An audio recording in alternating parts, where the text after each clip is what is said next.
In the previous lesson, we looked at multiplying powers, and now we will look at addition and subtraction.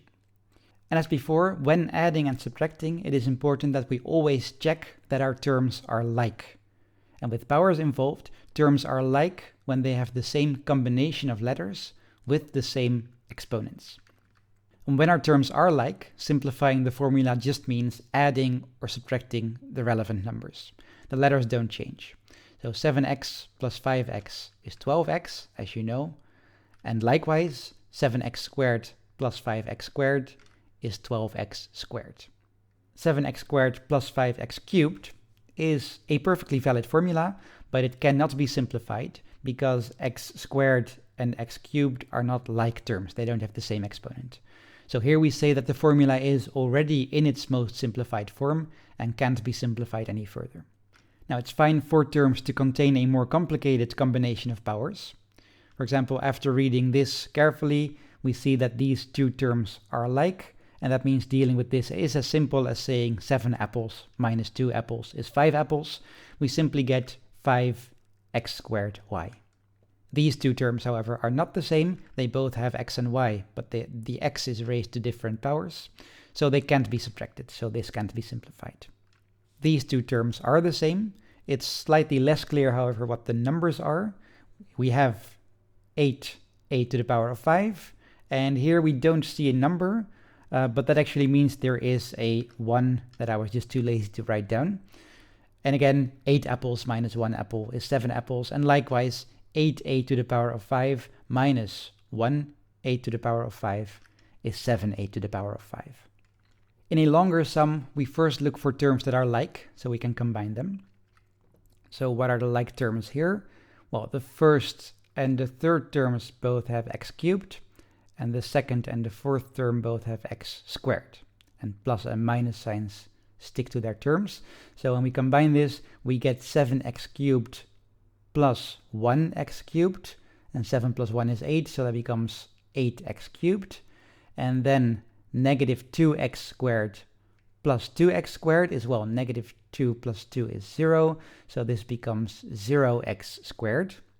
And of course, multiplying 0 by any number just gives 0, so we're basically just adding 0, and that's not worth writing down, so this term completely disappears from the simplified formula. A similar example, in this case, the first and the last terms are like, and the second and the third terms are like. So let's combine ab and minus 3ab. This term has an invisible 1, so we calculate 1 minus 3, which is minus 2, and we get negative 2ab. And then let's combine the other terms. Again, there's a secret 1 here, so we calculate negative 1 plus 2. Negative 1 plus 2 is 1, so this negative 1a to the power of 4 plus 2a to the power of 4 becomes 1a to the power of 4. It's positive, so a plus sign, and we don't write down the 1. Finally, we have to take care to also follow the order of operations. So whenever there are also multiplications in our formula, we deal with those before we check for like terms. We multiply first, and then we add and subtract. So an example, we see two multiplications here, a cubed times 2a to the power of 4 and 2a squared times 3a to the power of 5. This first multiplication becomes 2a to the power of 3 plus 4 is 7, and the second multiplication becomes 2 times 3 is 6, so 6a to the power of 2 plus 5 is 7. So that's what we write in the next line. We write 2a to the power of 7 plus 6a to the power of 7. Now we see that these are like terms, so we can add them, and 2 plus 6 is 8, so this becomes 8a to the power of 7. A final example may look a bit intimidating, but just keep calm and follow the order of operations. We see two multiplications.